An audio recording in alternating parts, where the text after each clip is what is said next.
شب 27 ماہ مبارک ماہ رمضان کن بابرکت ساعتوں میں سانس لینے کا شرف حاصل کر رہے ہیں؟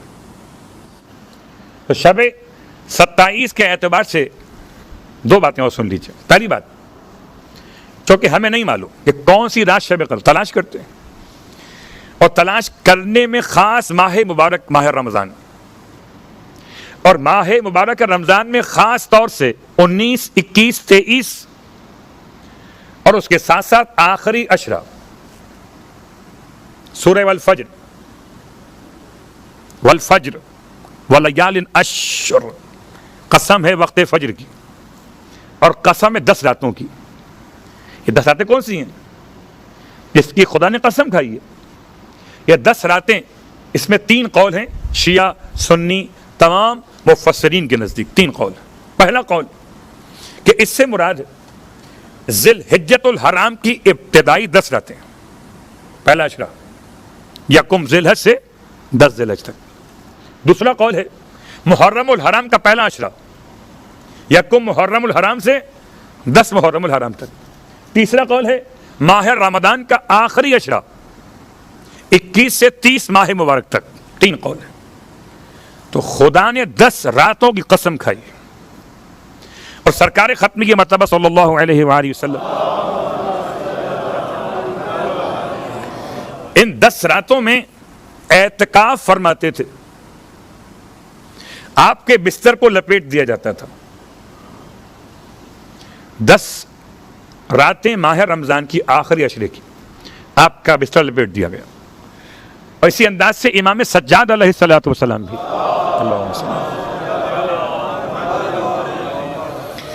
آخری 10 راتوں میں آپ کا مصلی.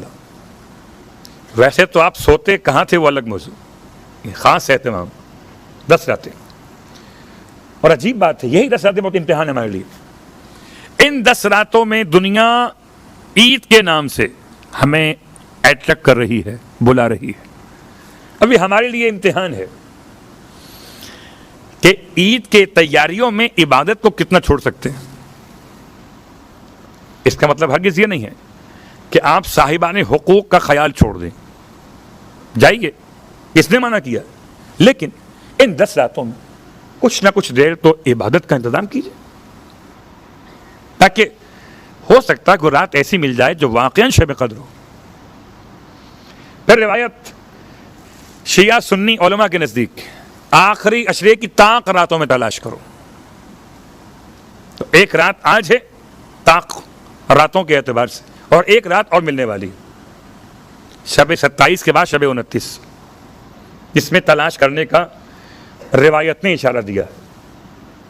تو ان تمام باتوں کو دیکھتے ہوئے شب دعا، شب مغفرت، اور اتفاق سے یہ شب 27 پڑ گئی شب جمعہ بھی. اور شب جمعہ بھی عام شب جمعہ نہیں، شب جمعۃ الوداع. جمعۃ الوداع کے 2 نام ہیں.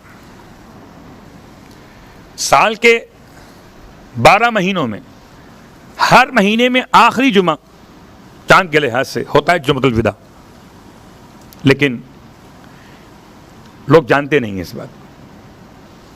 جانتے کس بات کو؟ ایک مہینے میں ماہ رمضان میں آخری جمعہ کیا ہوگا؟ جمعۃ الوداع. ودا کہیں یا وعدہ کہیں، جو عربی انداز سے بیان کر سکتے ہو وعدہ بھی کہتے ہیں. وہ جمعۃ الوداع اردو لحاظ سے ودا کہہ لیتے ہیں. اس کا ایک نام یہ ہے. اس کا ایک نام اور ہے،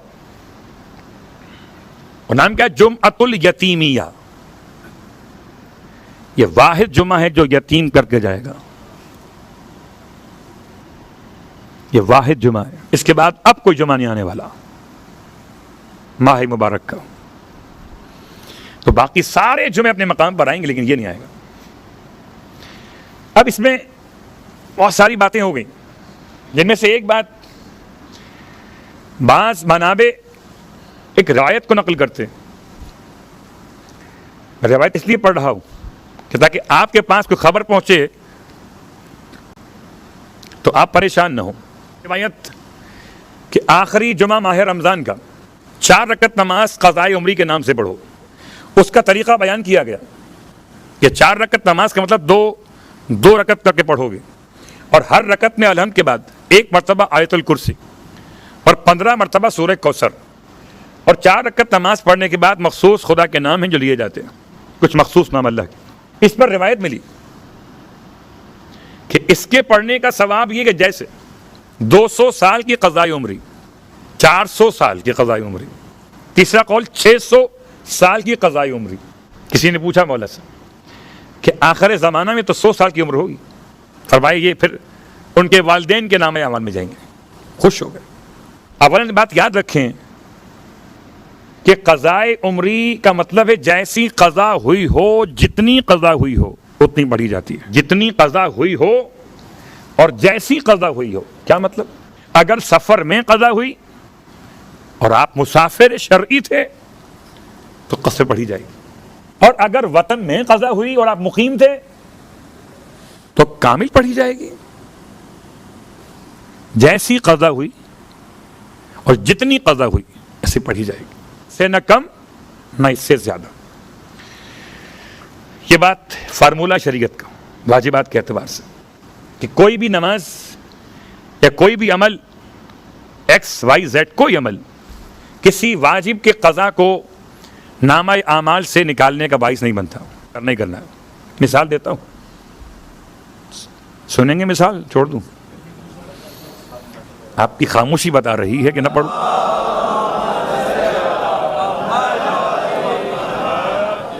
کیا مطلب ہے قرآن پڑھنا گناہ کبیرہ ہے کیا؟ نہیں، استغفر اللہ ربی بات۔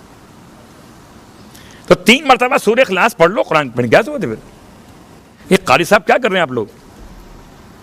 قرآن پڑھانے بیٹھ کے 3 دفعہ سورہ اخلاص پڑھ لو کافی تھا۔ کیا بولیں گے مولوی صاحب؟ ثواب اور ہے، تلاوت قرآن اور ہے۔ جس کے سورہ اخلاص کے 3 دفعہ دہرانے سے پورے قرآن کا ثواب مل جاتا ہو تو پورے قرآن میں کتنا ثواب ملے گا؟ ایک مثال۔ دوسری مثال، ماں باپ کے چہرے پر رافت اور محبت کے ساتھ نگاہ کرنا حج کا ثواب ہے، حج مقبول کا۔ صاحب کمال کر دیا آپ نے، قربان جاؤں میں آپ کے 10 لاکھ بچ گئے میرے، 10 لاکھ روپے میرے ایسا کتنا ہے؟ غور کیجئے گا، آپ میں سے کوئی ایسا ہے جو کہے کہ ماں باپ کے چہرے کو دیکھنے کے بعد حج نہیں ہوگا؟ چلیے، الجمعۃ حج المساکین، جمعے کی نماز مسکین لوگوں کے لیے حج کے برابر ہے۔ پڑھ لیا، جا کے مسجد میں 2 درہم جانے میں خرچ ہوئے، 2 آنے میں خرچ ہوئے، 4 میں حج ہو گیا۔ ہاں، 10,000 درہم لگتے حج میں یا 20,000 لگتے؟ مولوی صاحب کام آسان ہو گیا؟ ایسا نہیں۔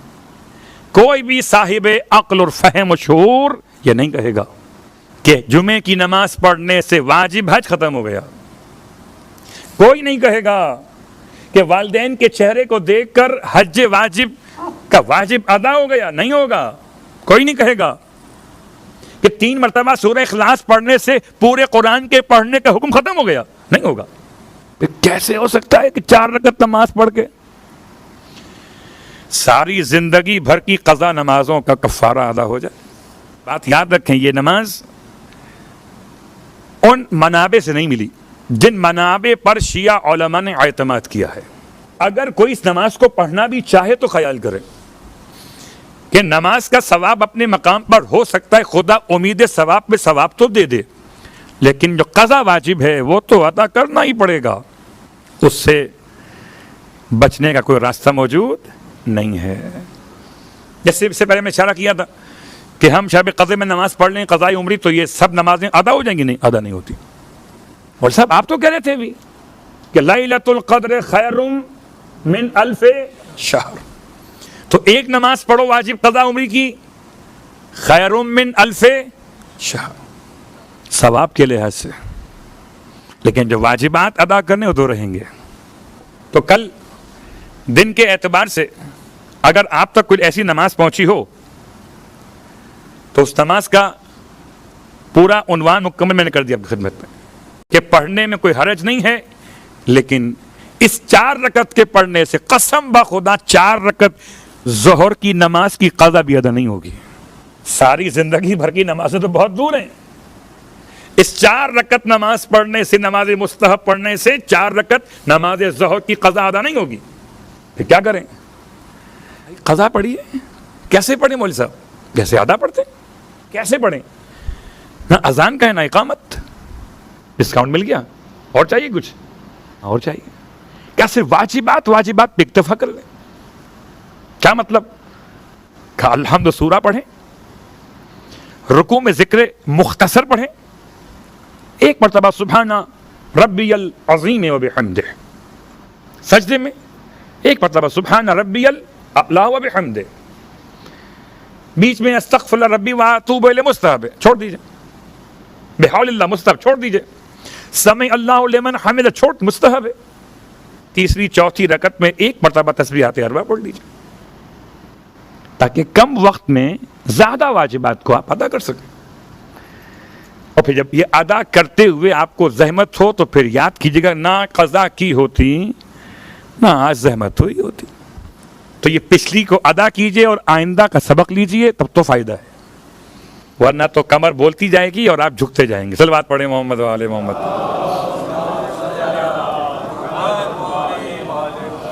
تو یہ تو بات تھی کہ جو تمام مسائل کو میں نے جمع کی آپ کے لیے کہ شب جمعۃ الوداع، شب جمعۃ الیتیمیہ اور کل کے دن کے اعمال بہت سارے وہ آپ کے علم میں، ہر جمعے کے لحاظ سے، اور خاص طور سے جملہ جو معصوم نے ارشاد فرمایا کہ آخری ساعتوں میں رات اور دن میں پڑھا کرو کہ اللہم لا تجعلہ آخر العہد من صیامنا ایاہ فإن جعلتہ فاجعلنی مرحوما ولا تجعلنی محروما۔